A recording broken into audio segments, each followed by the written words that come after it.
Hello and welcome to this little tutorial about how to use my lighting changer. I'll start by quickly going over what you need and how it works, and then I'll show you how you can make something for yourself. So the only really important things you need is this default table and this default folder with effects in it. This is just what you load in with. It's like just your normal lighting script that you'd have in your map. It's what the lighting gets set to, and it's what you go back to when you leave an area.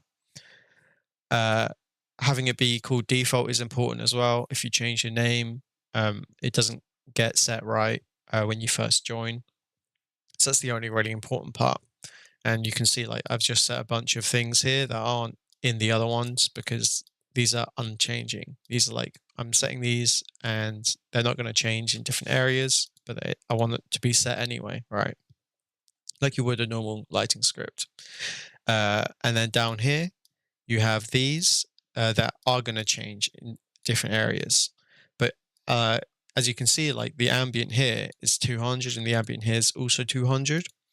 Uh, uh, but it changes in these ones, so it needs to be in all of them. Otherwise, it might not reset back properly. If we go from the green area straight into the pink area, you'll still have this ambient if you were to remove this, and it wouldn't get reset back to default. So you just for the sake of consistency, you want everything that changes to be in every single one.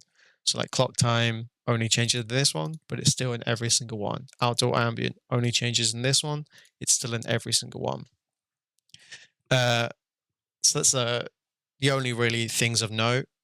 Everything will need its own folder and will need its own uh, table, even if it has nothing in it, like only effects and like no effects here. Even if it has nothing in it, it still needs just to exist there. And that's about it. So how it works, it just takes everything from the folder and everything in here and it sets it to that. So the lighting values, these will change, everything else won't be touched. So exposure compensation gets set to 0 here, and since it doesn't change here, it will stay at 0. And that's about that. Same with here. These will be moved to lighting when you aren't in an area. If I were to go to green, these get removed from lighting and these change into lighting.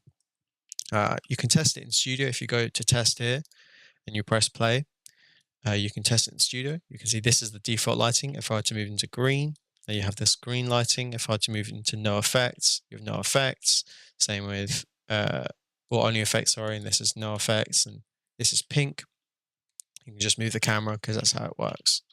So as you can see, this the skybox in default and green is the same. This is because since everything's changing, if you want the skybox to stay the same, you need to change it to the same skybox. So that's important to note. And that's about everything. It's honestly really quite simple. So I'll make an area for myself. I'll take one of these. I'll just take you over here, and I'll call it stage one, like you're making a map. And let's say you're covering your entire stage, right? Because it only works while your camera is inside of it. So let's say like your stage is like this, and then it goes up. Let's just say like this is your stage. Obviously, this would be like really annoying to work in if you have like, I don't know, if you have a part here, like you can't click on this if it's inside the area. So I'd only recommend doing this right at the end. Otherwise, I usually just have like a little box next to spawn that I can fly into and whatnot to test the lighting. Because it's annoying to work with. I don't only do this right at the end. So as long as these are in the areas and have the same name as everything else, like pink pink, it'll work fine. Make sure it's CanClide false as well. And then usually you'd have it like fully invisible. So now that we have our stage one, we'll add a folder and we'll call it stage one as well.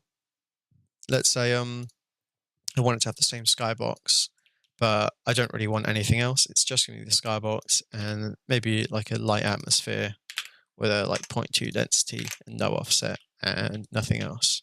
And this is like really simple.